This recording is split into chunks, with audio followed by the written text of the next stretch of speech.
All right, what's up everybody? We've been doing the 7-day challenge in the Reality Transurfing group, and I've been doing a book club with some clients and going through the Reality Transurfing book chapter by chapter, really diving heavy into the material.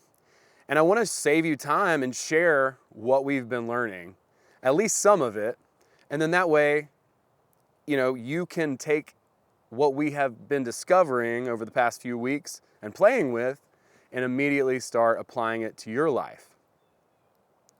What reality transurfing really represents, if we're being totally down to brass tacks, is it's lucid dreaming in real life.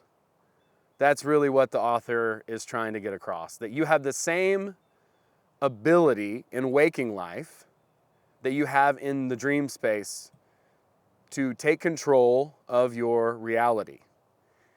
You were naturally given the gifts to be able to do such things, but through social conditioning and essentially pendulums, the world that we live in, we've kind of lost that ability. We've lost the ability to use intention. We kind of lose that. It kind of fizzles out as we conform to the world and separate our mind and compartmentalize from dream space to conscious space, having the conscious mind in the physical realm and more or less having that guide us throughout our entire life. And what winds up happening is many ideas and thoughts begin to be formed in the mind through repetition. We start to take on certain thought markers, these little thoughts that are recurring in our mind that define the world around us. Vadim says reality is like a mirror, okay? We don't need to change the mirror. We need to change the image that's being reflected into the mirror. And so that is us, that is ourselves. We need to develop who we truly are. And the most leverage that we can get is not through action, which would be like inner intentioning, trying to force something to happen, but through outer intention, which is opening up space to allow the universe to bring what it is that we are working on to us as we move toward it by leveraging our thoughts.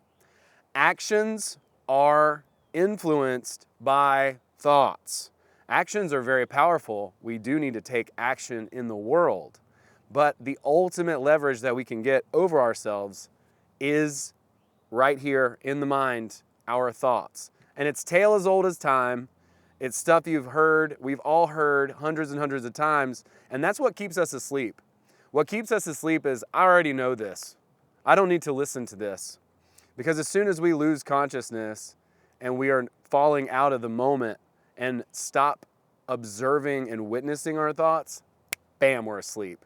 Especially if there are negative thought forms, which there are dozens and even hundreds of, that we have taken on over the past many years, which we all certainly have, that are running in the background like a program like malware. You don't want it in there, but it's so deeply embedded in your consciousness that you don't even know it's there anymore. It just feels like regular reality. So what we're doing is we're digging into those thoughts and patterns, those loops, and we are pulling those out and exposing them so that we can take the thought marker and pull it out, look at it, see it for what it is, and then replace it with a much better thought marker. Not some grandiose affirmation that's is bullshit, but a true statement that you can replace that thought marker with, right? So that now, all of a sudden, those programs that were running in the background, you bring them to the forefront, you bring them to the surface, and we start to implant different, it's like a Mad Libs. We start to implant different thoughts there and substituting new thoughts for old thought patterns. And then those will soon become the norm, and that will be what's running the program, not the negative thoughts. Vadim says in the new book, essentially anything that is a negative thought is the script running you. So if you have negative thoughts, that's not even you.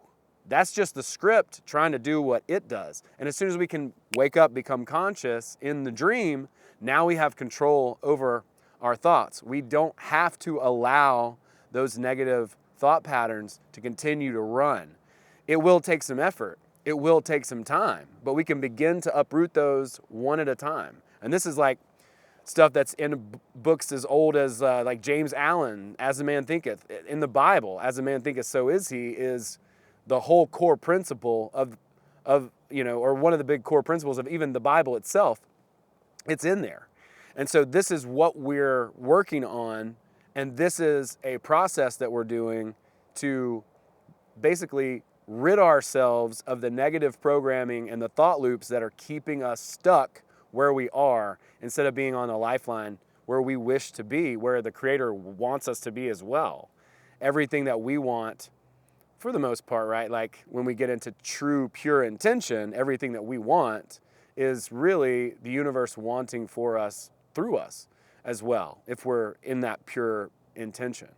So that's what we're working on, and I am putting this process together in our school group. I have a 7-day Reality Rewired challenge where I am taking you through a process of essentially substituting these thoughts that are keeping you stuck for thoughts that are going to keep you winning on the wave of fortune, positive, and moving forward.